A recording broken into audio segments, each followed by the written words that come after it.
Bonsoir et bienvenue dans la vidéo de prise en main de Hotelia. Toujours dans la même logique de la formation de prise en main. Dans la vidéo précédente, je vous avais montré un peu les différentes configurations de comment faire une réservation, de comment créer les différentes catégories au sein de notre hôtel et comment mettre aussi une chambre en maintenance.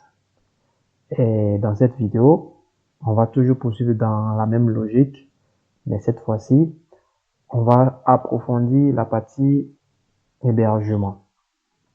Ça dit quoi? Comment est-ce que un utilisateur doit utiliser de façon concrète le logiciel Hotelia? Quel est le processus? Quand on se connecte, qu'est-ce qu'on fait avant que certaines options s'activent? Donc, on va commencer par là. Donc, pour commencer, je vais d'abord me déconnecter. Déconnecter juste là. Là, je suis déconnecté. À ce niveau, je vais me connecter avec ce compte, qui est le compte démo pour la formation. Je me connecte. Une fois que je suis connecté, là, j'ai le rôle de gestionnaire. Donc, du coup, ici, j'ai accès à tout. Mais pour certaines personnes qui ont un rôle de réceptionniste ou de barman, ils auront des informations un peu restreintes. Mais cette partie les concerne aussi. Donc, comment on travaille avec le logiciel? Premièrement, lorsque vous vous connectez, comme on vient de le faire, vous venez dans la partie réservation. Ici, dans les réservations, vous voyez qu'on ne peut pas ajouter encore une réservation. Si je viens dans la partie restaurant ici, je ne peux pas effectuer, ici je peux effectuer une commande, bien sûr, mais dans la partie réservation, si je travaille à la partie réservation, je ne peux pas effectuer de commande comme ça. Du coup, qu'est-ce que je dois faire? Lorsque je me connecte en tant qu'employé, je dois venir créer un service. Là, je viens là et je vais essayer de créer un service. Donc, pour créer un service, c'est simple. Vous venez ici, vous cliquez sur Ajouter un service. Et là, on va marquer le début de notre service. Ici, ça représente l'heure à laquelle vous débutez votre service, à laquelle vous commencez votre service. Ici, c'est l'heure actuelle à laquelle je fais la vidéo. Et bien sûr, vous pouvez modifier la date pour correspondre à la date, à l'heure exacte à laquelle vous commencez votre service. Donc là, je vais cliquer sur Créer le service. Là, je crée le service. Mais si je retourne à la réservation ici, je peux toujours pas effectuer de réservation. Et ça, c'est normal. Je retourne à la partie créer un service. Ici, mon service, il est en cours. Mais lors de ce service-là, quelle est la caisse que je gère? Là, c'est au niveau des caisses ici. Parce que lors de la configuration, vous allez définir des caisses.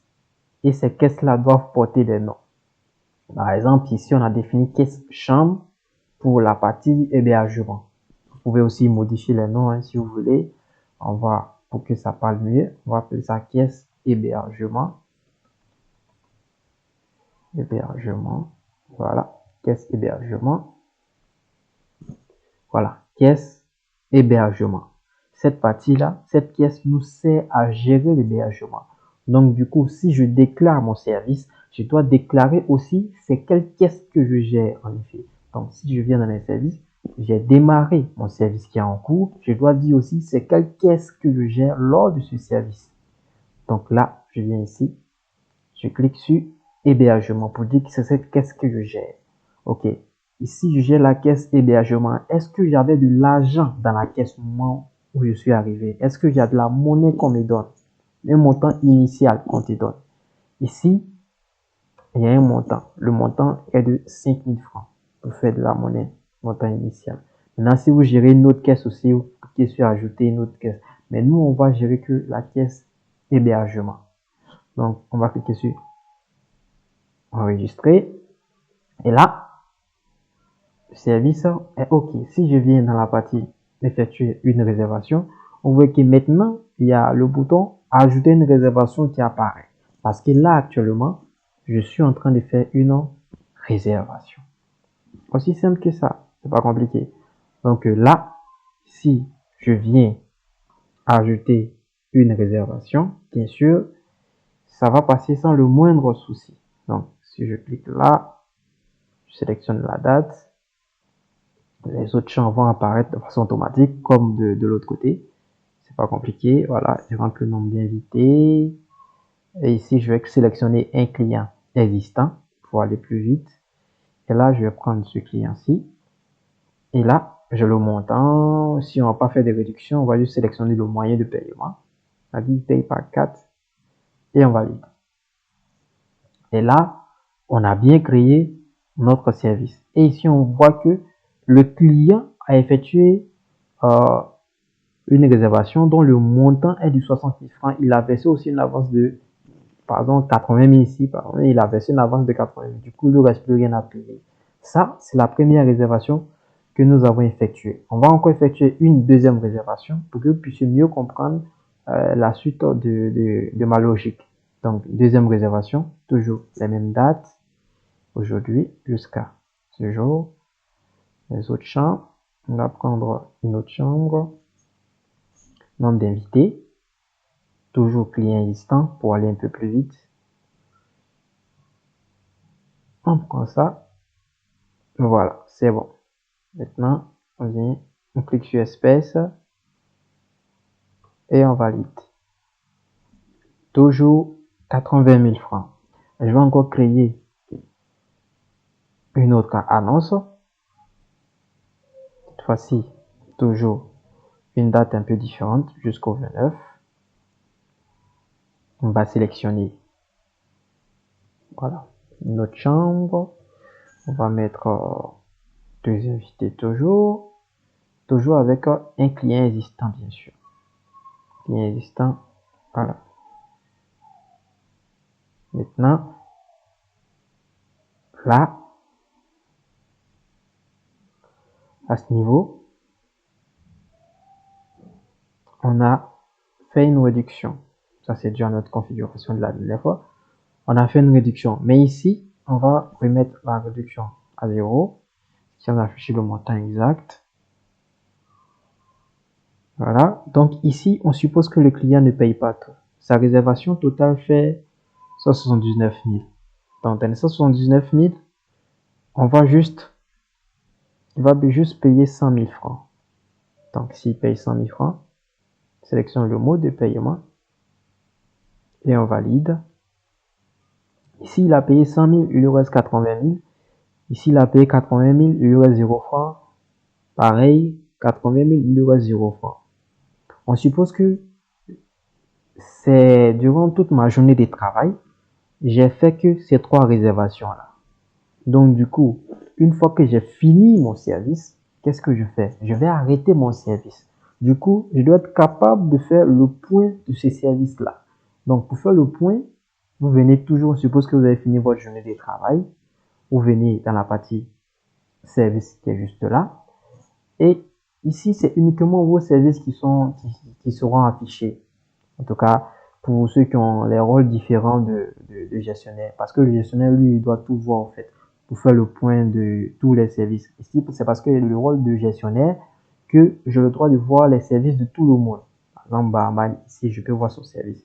Mais si vous avez le rôle de réceptionniste ou bien de barman, vous voyez que vos services. Donc, si ici, je vais arrêter ce service-là, je viens ici pour terminer le service. Mais bien avant de terminer mon service, je vais juste vous montrer la caisse qu'on gérait, la caisse hébergement. Vous voyez que cette caisse-là, c'est le montant qui est dans la caisse qui est là actuellement. Donc voilà, c'est ce montant-là. Donc, si on compte bien, si on revient ici pour terminer le service et pour faire le point, on verra. Donc là, je vais terminer mon service. Je clique sur terminer le service. Lui, le système, il a déterminé comme point 265 000. Comment est-ce qu'il a déterminé les 265 000? Si je reviens ici, tout ça pour que vous puissiez mieux comprendre. Si je reviens ici, on a 100 000 plus 80 000, plus 80 000. Puisque ici, il reste encore 80 000 à payer. Donc, on ne peut pas l'ajouter. Il reste 80 000 à payer, on ne peut pas l'ajouter.